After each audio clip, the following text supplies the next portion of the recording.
वहीं international kidney racket में Delhi police की क्राइम ब्रांच ने 8 और आरोपियों को गिरफ्तार किया। दिल्ली पुलिस ने एक और खुलासा किया है। क्राइम ब्रांच के आला अफसर के मुताबिक ये किडनी रैकेट का जाल 5 राज्यों में फैला हुआ है। तो 8 और आरोपी इस मामले में गिरफ्तार हुए हैं।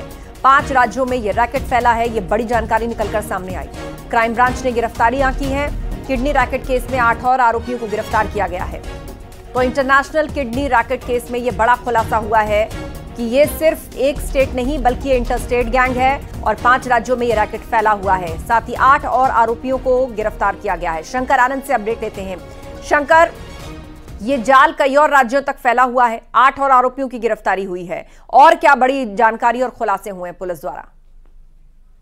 देखिए, जिस तरह से दिल्ली पुलिस की क्राइम ब्रांच के द्वारा एक बड़ी कार्रवाई को अंजाम देते हुए 8 ऐसे आरोपियों को गिरफ्तार किया है जिसका संबंध सीधे तौर पर किडनी रैकेट से जुड़ा हुआ था। इस मामले में इनकी भूमिका थी और जो गिरफ्तारियां हुई हैं तो 8 आरोपियों की आज गिरफ्तारी हुई है। लेकिन कुल आरोपियों की अगर बात करें तो इसी किडनी रैकेट मामले में पिछले 2 सप्ताह के अंतर में कुल 15 आरोपियों को गिरफ्तार किया जा चुका है। और अगर इस मामले में आज की अगर बात करें तो जिस तरह से आज दिल्ली पुलिस के द्वारा इस मामले में औपचारिक तौर पे बताया गया, इस मामले में संदीप आर्या नाम के एक ऐसे आरोपी की चर्चा की गई है जो मूल रूप से उत्तराखंड का रहने वाला है, लेकिन पिछले काफी समय से वो नोएडा में रह रहा था और नोएडा में रह करके इस किडनी रैकेट को उसके जाल को आगे बढ़ाने का प्रयास कर रहा था। तो संदीप आर्या की जो भूमिका है वो बेहद महत्वपूर्ण है।